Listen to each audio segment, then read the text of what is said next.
sebelum kita memulai renungan kita pada pagi hari ini, mari kita bernyanyi dari buku ND nomor 40 ayat 1 dan 2.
Bapak, Ibu, saudara-saudara jemaat Tuhan yang terkasih, pagi ini semoga kita dalam keadaan sehat, sukacita, kita terima berkat dari Tuhan melalui renungan pagi ini. Sebelumnya kita berdoa.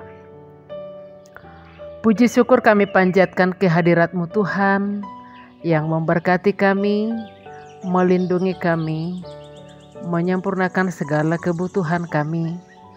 Pagi ini kami mau melanjutkan segala aktivitas pekerjaan kami, dan sebelumnya Tuhan, kami mau disapa oleh kebenaran firman-Mu. Bapa yang baik, bukalah hati kami, berikan kami roh pengertian, sehingga kami Tuhan mampukan menjadi pelaku-pelaku kebenaran firman Tuhan. Inilah kami Bapa, inilah kami Tuhan. Ampuni kami dan terimalah doa kami. Dalam nama Yesus kami berdoa dan mengucap syukur. Amin. Selamat pagi Bapak, Ibu, saudara-saudara yang terkasih. Renungan kita pagi ini Jumat 9 Desember 2022 tertulis di Yesaya 60 ayat 3. Demikian firman-Nya. Bangsa-bangsa berduyun-duyun datang kepada terang-Mu, dan raja-raja kepada cahaya yang terbit bagi-Mu. Jadi dapotonon yaka bangso parbeguma panodang-Mu dohot akaraja madapoton sinodang naung bicar diho. Demikian firman Tuhan. Bapak, Ibu, saudara-saudara jemaat Tuhan yang terkasih, pernahkah saudara melihat mercusuar yang asli? Seandainya ada seseorang yang terjebak di laut saat angin menderu dan ombak bergolak dan kegelapan lebih pekat dari hitam, maka kehadiran mercusuar bisa berarti menunjukkan perbedaan antara hidup dan mati.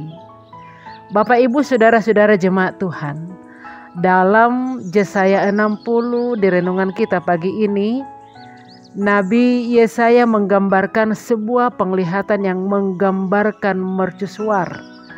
Bangsa-bangsa dan raja-raja datang berduyun-duyun menemui terang Tuhan itu, sekaligus menyaksikan bagaimana umat Tuhan mencerminkan hidupnya dalam terang Tuhan.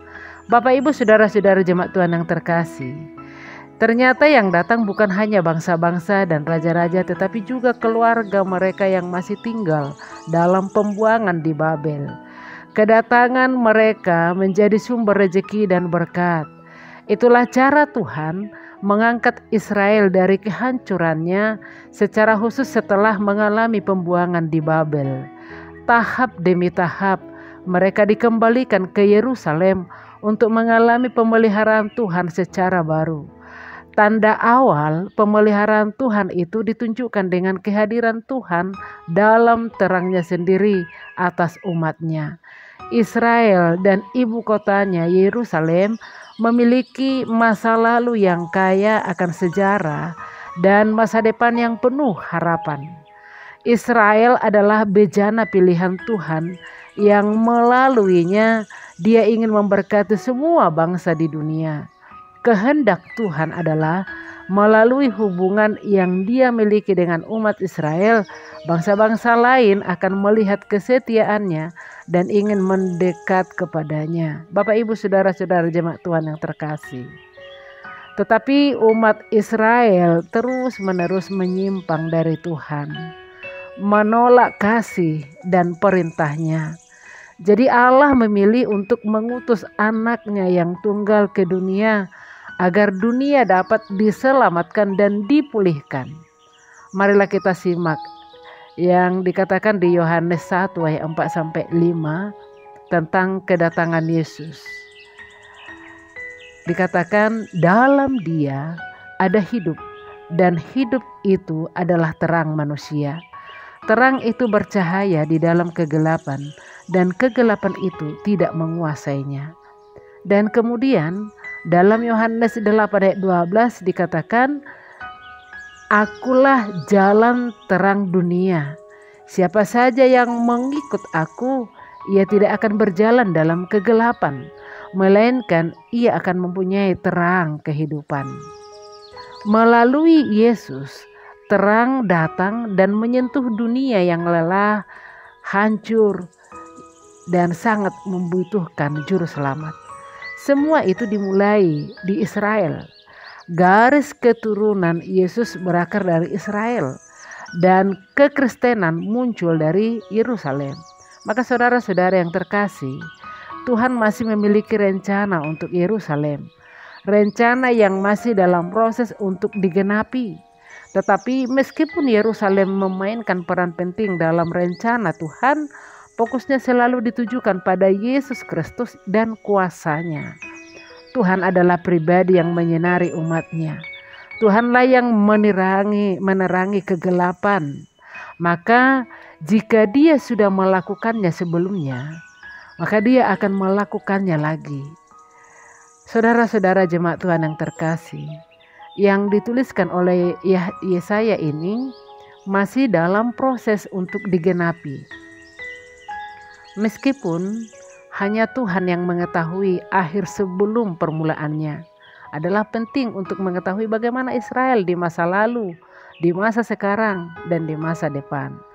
Bapak, Ibu, jemaat Tuhan yang terkasih, kehidupan kita yang gelap karena dosa-dosa kita, kini kehidupan kita penuh pengharapan lewat terangnya yang ajaib, yakni keselamatan yang telah dikerjakannya di kayu salib. Tetaplah jadi terang dunia dimanapun kita berada. Hiduplah seperti anak-anak Kristus dalam terangnya, bukan anak-anak gelap. Kita juga dipanggil untuk bersinar dari dalam diri kita ini, untuk keluar menerangi kegelapan. Biarlah terang kita bercahaya agar semua orang dapat melihat. Biarlah kemuliaan Tuhan terpancar dari diri kita sambil menantikan seluruh dunia dilingkupi terangnya yang mulia. Saudara-saudara yang terkasih, memantulkan terang Tuhan mengandung arti bahwa kita mencerminkan kehidupan sebagai orang-orang yang dikuasai Roh Tuhan, bukan sebagai orang-orang yang hidup dan tetap tinggal dalam kejahatannya. Pada saat yang sama, kita harus memancarkan terang atau kehadiran Tuhan tersebut agar terlihat oleh dunia di sekitar kita. Bapak, Ibu, saudara-saudara, memancarkan terang Tuhan itulah kiasan untuk misi Kristiani yang sesungguhnya. Tujuannya agar dunia mengenal dan melihat terang Tuhan itu sendiri. Gereja yang hidup dalam misi Tuhan harus menjadikan dirinya sebagai terang Tuhan dalam keseluruhan aspek hidupnya. Misi gereja bukan sekedar dokumen keputusan yang disertai penjelasan-penjelasannya, melainkan diwujudkan dalam setiap perilaku kita terhadap sesama. Bagaimana orang lain akan mengakui bahwa kita umat Tuhan kalau terang Tuhan tidak bercahaya dari diri kita? Bagaimana masyarakat dan para pemimpin serta kaum keluarga kita dapat datang kepada Tuhan kalau kita tidak mencerminkan kehadiran Tuhan dalam diri kita? Kata-kata, cara hidup, dan perilaku kita harus mencerminkan kehadiran Tuhan. Terang Tuhan jangan disembunyikan, jangan ditaruh di bawah gantang atau di bawah kolong, melainkan mari bersinarlah dan biarlah dilihat semua orang. Karena itu mari kita tunjukkan kasih, kebaikan, perbuatan baik sebagai pancaran terang Allah yang telah kita terima, dan mari kita salurkan bagi sesama kita. Amin. Selamat pagi untuk kita semua. Tuhan Yesus menyertai dan memberkati kita. Salam sehat.